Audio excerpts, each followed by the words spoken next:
ตามันแมนกึดทำฮานี่มนุษย์จานหอยก่อนน่ะงี้สรัวเอาพวกเนี่ยได้สลายគ្នាដូចឆ្កែនេះសម្ដែងល្ខោនល្អមួយវិញសកម្មភាពទាំងពីរអ្នកនេះរហ័សណាស់ដឹងថានៅផ្ទះយ៉ាន់មិនបានអ្វីល្អក៏ប្រញាប់មកទីនេះរើសរបស់ចង់ជូនផ្ទះគោឲ្យសែនស៊ីនយូរ៉ូរៀងមុនកុំអាំងហួសហេតុទីនេះជាកន្លែងអីមិនអនុញ្ញាតឲ្យអ្នកបកប្រែទេលោកយ៉ាកុំភ្លាមក្រោធបងស្រីខ្ញុំនិយាយមិនពិតបងធំហេតុអីលើបងក៏ជួយគាត់ដែរគ្រាន់តែអ្នកផ្លូវមួយដែលគេយកមកតើព្រោះគាត់មានឈាមដូចអ្នកឲ្យតម្លៃគាត់ជាតែខ្ញុំនិយាយថាអ្នកដែលនៅក្បែរអ្នកតាំងពីយូរតែខ្ញុំ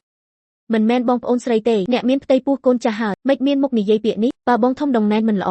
ថ្ងៃនោះគាត់នឹងបានសែនស៊ីនយូរ៉ូហើយសាច់ឈាមពិតជាមិនអ្នកនៅផ្ទះយ៉ាន់មកយូរយើងមិនធ្វើអ្វីអាក្រក់ដល់អ្នកខ្លួនឯងមិនស្កប់ចង់បានអ្វីដែលមិនមែនរបស់អ្នករួមទាំងការរៀបការរួមគ្នាច្រើនពួកអ្នកចង់ធ្វើអីខ្ញុំប្រាប់អ្នកដែលបំពេញបងវាំងគឺខ្ញុំពួកអ្នកកុំស្រមៃខូចកិច្ចស្នេហ៍យើងក៏ណាស់ហាក់បីដូចមហាហោះហើយយប់នេះល្អជាងគេ